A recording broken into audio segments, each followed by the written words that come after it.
하나님의 아들들, 여기에 대한 해석상의 여러 의견들이 많이 있어서 오늘은 이것에 대해서 제가 설명을 해보겠습니다. 창세기에서 하나님께서 창조를 하시고 그 다음에 사람을 창조하시고 여기에 대표적인 인물이 아담이죠. 아담과 하와. 근데 여기에 6장 여기까지 여기에서는 뭐가 나오냐면 아담의 계보가 나옵니다. 가인과 셋. 아벨은 죽었고요. 그래서 이 아담의 계보를 잇는 가인과 셋의 혈통이 이렇게 쭉 이렇게 이어집니다. 이렇게 두 개가. 그 와중에 이제 6장이 나오거든요. 그러면 이게 6장을 거쳐서 이제 어디로 가냐면 노아의 방주 이쪽으로 옵니다. 그래서 아담의 계보에서 셋과 가인, 여기는 하나님의 자녀, 여기는 아니고요. 이런 식으로 나오는데 여기서 이제 쭉 이어지다가 노아의 방주에서 이 혈통이 다 멸망을 당합니다. 이 중간에 이 하나님의 아들들이 나오는데 여기는 하나님의 아들들이 이제 하나님의 아들들이 사람의 딸들의 아름다움을 보고 자기들의 좋아하는 모든 자로 아내를 삼는지라. 이제 결혼을 했죠. 결혼을 했는데 하나님의 아들들과 사람의 딸들 이렇게 결혼을 했는데 여호와께서 가라사대 때 나의 신이 영원히 사람과 함께하지 아니하리니 이는 그들이 육체가 됨이라. 이렇게 하나님께서 이제 탄식하는 게 나오고요. 탄식. 그 다음에 네피림이 언급이 되고, 그 다음에 여기서 결혼해서 나온 자식들 언급이 되고요. 그 다음에 하나님께서 이제 멸망시킬 계획까지 이렇게 나옵니다. 이 구절에서. 근데 시작이 이 결혼입니다. 결혼. 근데 결혼이 뭐냐? 하나님의 아들들과 사람의 딸들이 결혼을 하는데 이게 문제가 된 거죠. 그러면 여기서 하나님의 아들들이 좀 신비주의, 은사주의 이쪽에 있는 분들은 해석을 할 때 타락한 천사로 해석합니다. 그래서 타락한 천사와 여자가 결혼을 해서 네피림, 거인이죠, 거인. 이런 사람들이 태어나고 용사도 태어나고 이렇게 해석을 하는 경향이 많습니다. 또 다른 하나는 하나님의 자녀, 하나님 믿는 사람. 여기서 아담의 계보가 있는데 가인과 셋의 계보가 있는데 여기에도 하나님의 자녀가 있고 하나님의 자녀가 아닌 사람도 있겠죠. 여기서 하나님을 따르는 사람들, 하나님을 믿는 자들, 그 믿는 자들을 하나님의 아들들로 표현을 했다. 이렇게 해석하는 이 두 가지 측면이 있는데 저는 이 두 번째 것을 제가 이게 맞다고 생각을 하고 있습니다.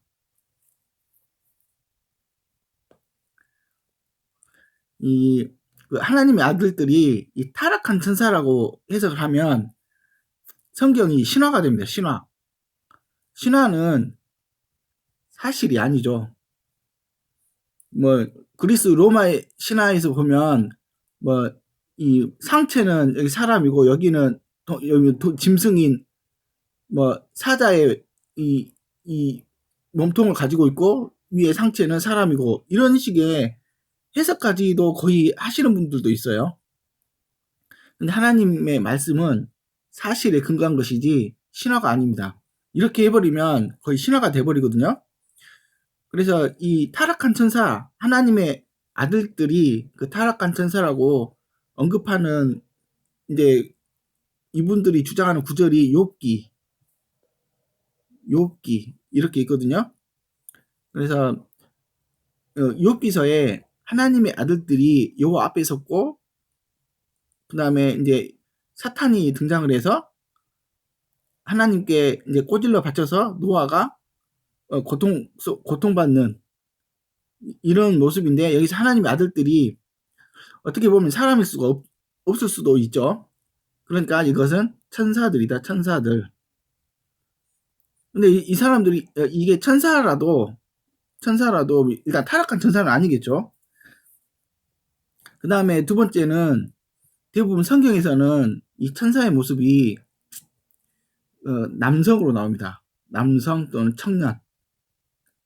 그래서 마가복음에 보면 흰 옷 입은 한 청년이 나오는데, 마태복음 28장에 보면 이게 주 천사로 나오기 때문에 이걸 거의 동일 인물이라고 생각을 하면 이렇게 나오죠. 창세기 18장 19절에서도 보면 롯, 아브라함의 조카 롯의 그 소돔과 고모라 멸망 그 부분에 있어서 거기서도 사람의 모습으로 나옵니다. 사람의 모습. 그래서 남성 청년이니까, 여기서 남성 청년이니까 천사가 남성 청년의 모습이니까 사람의 딸, 여자와 교배를 해서 자녀가 나올 수 있다. 이렇게 주장하는 거거든요.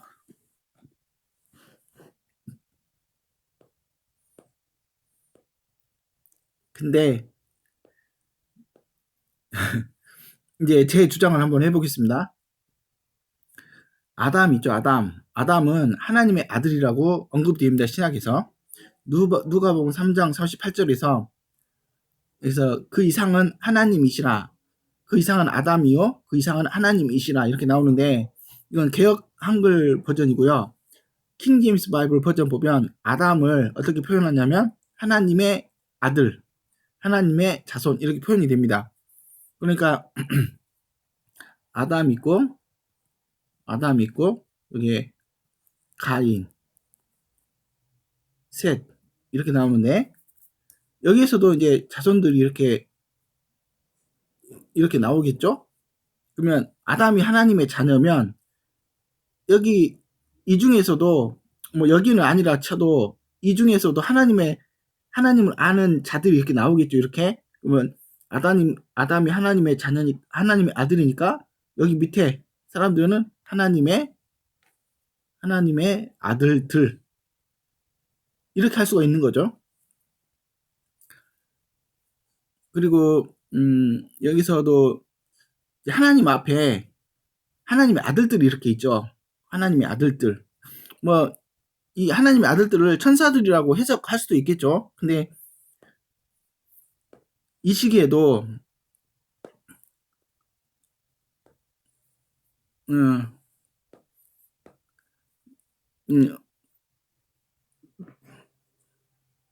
욥, 욥 이 시기에도 아담 밑에 자손이 이렇게 수없이 나왔겠죠. 그러면 이 자들 중에서도 살다가 죽은 사람이 있겠죠. 그러면 이 사람들이 죽어서 제 생각은 하나님 품으로 간다고 생각을 하거든요. 그래서 예수님께서 십자가에서 돌아가실 때 도둑질하다 잡혔다가 십자가 처형을 받는 사람인데, 예수님과 함께 십자가에 못 박혔는데 그 사람에게 예수님께서 내게 이르노니 오늘 내가 나와 함께 낙원에 있으리라. 낙원을 천국으로 생각할 수도 있고 다르게 생각할 수도 있는데, 일단은 예수님과 함께 낙원에 있죠. 그리고 변화산, 예수님께서 변화하신 산에서 구약에서 죽었던 모세와 엘리야가 나옵니다. 뭐 이거 승천을 했다고도 할 수 있는데 일단은 모세와 엘리야가 나오죠. 이 사람들도 하나님의 아들들이겠죠. 하나님의 자녀들이니까. 그래서 이 부분은 아담 이하로 태어나서 아담 아래 족보에서 태어나서 죽었던 사람들이 올라가서 이분들이 하나님과 함께 할 수도 있어요. 그 다음에 요한계시록에서도 죽은 사람들이 하나님 보좌 앞에 딱 늘어서는 모습이 나와요. 모든 민족들이. 그래서 이 하나님의 아들들은 천사들로 해석할 수도 있겠지만 하나님의 자녀들 이렇게 해석할 수도 있습니다. 그 다음에 천사는 예수님께서 어떻게 천사에 대해서 설명하냐면, 결혼에 대해서 사두개인들이 예수님께 물었을 때 그 마지막 대답 중에 하나가, 부활 때에는 장가도 아니가고 시집도 아니가고 하늘에 있는 천사들과 같으니라. 그러면 천사들은 장가도 아니가고 시집도 아니가요. 그러면 이게 무슨 말이냐면, 천사들은 결혼을 하지 않습니다. 혼인을 하지 않습니다. 혼인을 하지 않습니다.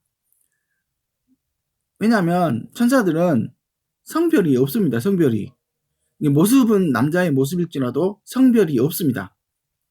그래서 천사는 본래 결혼하도록 지음을 받은 게 아니기 때문에 생식 기능이 남성처럼 없을 것입니다. 그래서 천사는 남성의 성기나 성기능을 가지고 있지 않을 것이고, 설령 천사가 남성의 성기를 가지고 있다고 하더라도 생식 기능은 밑에 후손들 이렇게 쭉 이어지는 조건이 같은 종끼리만 할 수가 있습니다. 근데 여기 남성은, 천사와 사람은 같은 종류가 아닙니다. 이거 같은 종류. 천사가 생식 기능이 있다고 하더라도, 남성적인 생식 기능이 있다고 할지라도 사람과 같은 종류가 아닙니다. 그래서 예를 들면 사자하고 호랑이하고 교배를 하면 라이거가 나오거든요. 라이거는 생식 기능이 없어서 그 밑에 후손대로 이어지지가 않습니다. 그래서 천사는 본래 생식 기능이 없이 남자 여자가 없는 존재고, 그 다음에 생식 기능이 있더라도 사람과 천사가 교배를 한다. 이건 신화입니다. 그것은 신화입니다. 그래서 여기서는 욥기에서는 하나님의 아들들을 천사들로 해석해도 그렇게 무방하다고 생각합니다. 그러나 창세기에서 하나님의 아들들이 사람의 딸들과 결혼을 하는데, 여기서 하나님의 아들들을 천사로 해석한 것은 거의 성경을 사실에 근거하지 않는 신화로 만드는 그런 해석이라고 생각을 합니다. 그리고 아담이 있고, 아담 밑에 가인과 셋이 있고, 그 다음에 여기서부터 이제 자손이 이렇게 나오는데, 여기 셋의 자손도 여기 타락으로 갈 수 있습니다. 왜냐하면 솔로몬도 이방 여자 때문에, 이 사람도 하나님의 아들인데, 예를 들면 사람의 딸들, 세상적인 여자와 이렇게 결혼을 한 거죠. 결혼을 했는데 솔로몬이 여기서 타락을 했습니다. 타락을 했습니다. 그리고 셋의 자손, 여기 창세기 4장 5장에 아담의 이 족보가 나오거든요. 그 다음에 여기 6장에서 결혼이 나와요. 하나님의 아들들과 사람의 딸들과 결혼이 나오고, 그 다음에 노아의 홍수로 멸망하는 게 나옵니다. 이 노아의 홍수 때 여기 셋의 후손들이, 여기서 타락한 자들이 노아와 그 가족 빼고는 다 타락을 했기 때문에 여기도 타락하고 여기도 타락했습니다. 그래서 다 멸망하고 노아의 홍수 때 노아와 그 가족만 구원을 받은 겁니다. 이 사람들도 다 타락한 겁니다. 이렇게. 이 사람들이 타락을 하지 않았으면 이 사람들도 이 노아의 방주에 들어갔겠죠. 근데 그런 스토리가 아니기 때문에 이 셋의 자손은 타락해서 멸망당하고 노아와 그 가족만 남고 다 멸망받은 겁니다.